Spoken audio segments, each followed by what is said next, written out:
तो जैसे कि हमने बात की ग्रुप स्पेसिफिसिटी की, तो ग्रुप स्पेसिफिसिटी से ये मुराद है that the enzyme catalyzes one type of reaction for a similar substrate. तो हेक्सोजेस जो शुगर्स होते हैं उनके डिफरेंट नाम होते हैं, लेकिन उनके अंदर कॉमन चीज़ होती है कि वो हेक्सोजेस हैं। They all come under the definition of hexoses. तो इन हेक्सोजेस के अंदर जो एंजाइम फॉस्फेट का ग्रुप ऐड करेगा वो हेक्सोकाइनेज कहलाएगा। तो वो एंजाइम सिमिलर सबस्ट्रेट्स का जो ग्रुप है उनके अंदर फॉस्फेट का ग्रुप ऐड कराएगा, विच इज़ द हेक्सोकाइनेजेस। अब थर्ड जो टाइप है हमारे पास एंजाइम स्पेसिफिसिटी की, it catalyzes one type of reaction for a specific type of a bond. तो क्या करेगा ये कि लिंकेज एंजाइम स्पेसिफिसिटी में क्या होता है कि ये एंजाइम किसी एक पर्टिकुलर बॉन्ड को ब्रेक करेगा या उसको मेक करेगा। तो काइमोट्रिप्सिन एक ऐसा एंजाइम है जो कि आपका पैनक्रियाज सिक्रीट करता है। इसका काम क्या होता है, peptide bonds with in the amino acids उनकी हाइड्रोलिसिस करवाना। तो बेसिकली वो अमाइनो एसिड को नहीं तोड़ रहा, वो प्रोटीन को तोड़ रहा है, जिसकी वजह से आपके अमाइनो एसिड्स जनरेट होते हैं और वो अमाइनो एसिड्स फिर आपका इंटेस्टाइन एब्जॉर्ब कर लेगा। तो basically the linkage enzyme specificity means that this type of enzyme specificity, the enzyme catalyzes one type of reaction for a specific type of bond, such as chymotrypsin is an enzyme which breaks the peptide bonds between the amino acid by hydrolysis and releases amino acid। तो इसमें जो उसका substrate अगर कह लें कि क्या है इस एंजाइम का, वो एक बॉन्ड है, वो खुद कोई सबस्ट्रेट नहीं है। तो आपका जो आप कार्बोहाइड्रेट्स खाते हो या आप जो फैट्स खाते हो, सबसे पहले आप उन्हें उनका बॉन्ड ब्रेक करना होता है। तो कुछ एंजाइम्स ऐसे होते हैं जो कि बॉन्ड्स को ब्रेक करते हैं, वो किसी सबस्ट्रेट को कन्वर्ट नहीं कर देते किसी प्रोडक्ट में। तो जो थर्ड टाइप है लिंकेज स्पेसिफिसिटी ऑफ एंजाइम, वो इसमें आएगी। तो आपने ये 3 ग्रुप्स याद रखने हैं, the types of enzyme specificity. Now the important terms to understand the chemical nature and activity of enzymes include the activation energy or energy of activation. So all chemical reactions require some amount of energy to get them started. तो हर chemical energy reaction को start करने के लिए आपको थोड़ा बहुत जिसे कहते हैं एनर्जी चाहिए। जैसे एक कार को स्टार्ट करने के लिए उसके इंजन को इग्नाइट करने के लिए आपने उसमें चाबी डालनी है, थोड़ी सी एक्टिवेशन एनर्जी डालनी है तो वो चलेगी। लेकिन अगर गाड़ी खटारा है, ख़राब सी है, तो आपको उसको थोड़ा ज़्यादा धक्का लगाना पड़ेगा। तो वही बात है, अगर कोई चीज़ ख़राब होती है उसमें ज़्यादा एक्टिवेशन एनर्जी डालनी पड़ती है। लेकिन अगर आपका इंजन अच्छा है, आपका एंजाइम अच्छा है, तो आपको क्या करना पड़ेगा, कम एनर्जी लगानी पड़ेगी। आपने बस एक की को आपने टर्न करना है और आपका इंजन इग्नाइट हो जाएगा। तो दैट मीन्स आपका इंजन अच्छा काम करेगा तो आपकी गाड़ी भी अच्छी चलेगी। तो सिमिलरली एंजाइम्स आपके बॉडी के एक मेटाबॉलिक रिएक्शन के इंजन्स होंगे। तो अगर आपका इंजन अच्छा है तो less amount of activation and energy is required to start the car. So this energy is known as the activation energy. तो basic characteristics of enzyme action क्या होते हैं? Enzyme speed up the reaction by lowering the activation energy of reaction, कि आपको कम energy चाहिए एक reaction को start करने के लिए अगर आपके पास एंजाइम्स मौजूद हैं। ठीक है। Secondly, there presence does not affect the nature and properties of and product. अगर एक एंजाइम की मौजूदगी की वजह से प्रोडक्ट का नेचर चेंज नहीं होता, प्रोडक्ट वही बनता है जो कि सबस्ट्रेट से बनना चाहिए। Thirdly, they are highly specific in their action. That is, each enzyme can catalyze one kind of substrate. That it can be a single substrate, it can be a group of similar substrate, or it can be a single type of bond that needs to be made or break.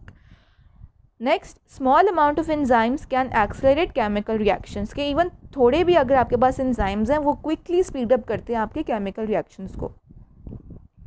Enzymes are sensitive to pH, the temperature and the substrate concentration, जिसका अब हमें detail देखेंगे। Now what is the turnover number? Turnover number is defined as the number of substrate molecules transformed per minute by one enzyme molecule, कि एक enzyme molecule कितने substrate molecules को transform करता है पर मिनट। तो जितना ज़्यादा टर्नओवर नंबर होगा एंजाइम मॉलिक्यूल का, इतना वो एफिशिएंट एंजाइम है। वो कितने सबस्ट्रेट्स को एक मिनट में प्रोडक्ट बना देगा, ये टर्नओवर नंबर कहलाता है। और टर्नओवर नंबर डिपिक्ट करता है कि एंजाइम की एफिशिएंसी कितनी अच्छी है। And transient state is the state which is achieve to overcome the energy of activation. तो एंजाइम्स की भी ट्रांजिएंट स्टेट होती है जिसके अंदर वो कुछ टाइम लेते हैं रिएक्टेंट्स को प्रोडक्ट्स कन्वर्ट में करने में, और उस टाइम को आप ट्रांजिएंट स्टेट कहलाते हो। Now the mechanism of action of enzymes include that enzymes increase reaction rates by decreasing the activation energy। हमने जैसे कि पहले भी बात की कि एक्टिवेशन एनर्जी वो एनर्जी होती है जो कि एक केमिकल रिएक्शन को स्टार्ट करने में चाहिए होती है।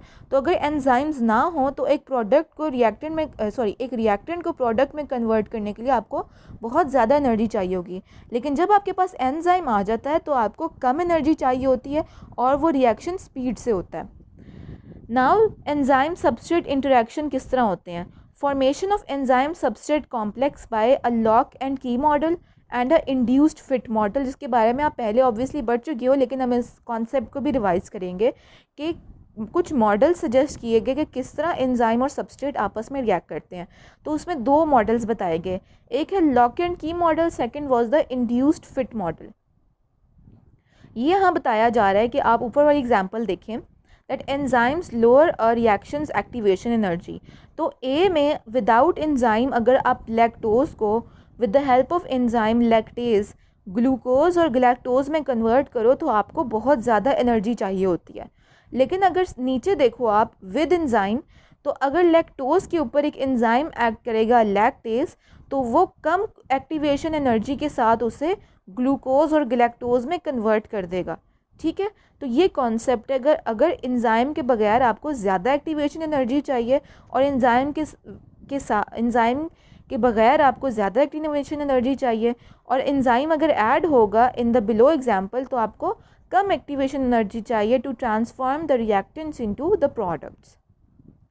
यही आपको वो वाली एग्जांपल दी जो हमने एनर्जी फ्री चेंज में भी बात पड़ी थी कि अगर एक रिएक्टेंट को अपने प्रोडक्ट में कन्वर्ट करना है और रिएक्टेंट्स की एनर्जी ज़्यादा है कंपेयर टू प्रोडक्ट, तो एनर्जी जो सी होती है वो रिलीज़ होती है। सिमिलरली प्रोडक्ट की एनर्जी ज़्यादा है और रिएक्टेंट की कम है तो एनर्जी ऐड करनी पड़ती है। ये तो ऑब्वियसली फ्री चेंज के बारे में बताया, लेकिन अगर हम इसको एंजाइम के लिहाज से याद रखें तो हर केमिकल रिएक्शन में आपको थोड़ी बहुत एनर्जी चाहिए उस केमिकल रिएक्शन को स्टार्ट करने में। तो अगर एक रिएक्टर ने प्रोडक्ट में कन्वर्ट होना है और वो विदाउट एंजाइम हो, तो आप ब्लैक कलर की लाइन देखो, वो ज़्यादा बड़ी है compare to the red colour की लाइन, उसका डोम ज़्यादा है। तो without enzyme the course of reaction is longer and you need more activation energy compare to the red line जिसका डोम छोटा है, कोर्स ऑफ रिएक्शन भी कम होगा और आपको एक्टिवेशन एनर्जी भी कम चाहिए जब आप एंजाइम ऐड करोगे उस केमिकल रिएक्शन में। अब हम उन मॉडल्स की बात करते हैं जो हमने एंजाइम और सबस्ट्रेट के लिए बताए। इन lock and key model of enzyme the active site has a rigid shape, only substrate with the matching shape can fit and the substrate is a key which fits the lock of the activation site. This is an older model however and does not work for all enzymes। तो पहले ये suggest किया था कि आपका जो enzyme है वो रिजिड स्ट्रक्चर है और आपकी जो एंजाइम की एक्टिव साइट है वो भी रिजिड स्ट्रक्चर है। तो आप देख सकते हो जो ब्लू कलर का एंजाइम है इसमें कोई ट्रायंगुलर किस्म की चीज़ ही उसकी एक्टिव साइट में फिट होगी तो आपका एंजाइम सबस्ट्रेट कॉम्प्लेक्स बनेगा, वरना नहीं बनेगा। तो ये कहा गया पहले कि एंजाइम जो सा है वो रिजिड होता है, वो अपनी शेप चेंज नहीं कर सकता और उसी एक्टिव साइट की शेप का ही अगर सबस्ट्रेट लगेगा तब जाके आपका एंजाइम सबस्ट्रेट कॉम्प्लेक्स बनेगा। ये बात की गई थी पहले, लेकिन उसके बाद इस लॉक एंड की मॉडल को रद्द कर दिया गया और उसके बाद फिर बन गया आपका इंड्यूस्ड फिट मॉडल।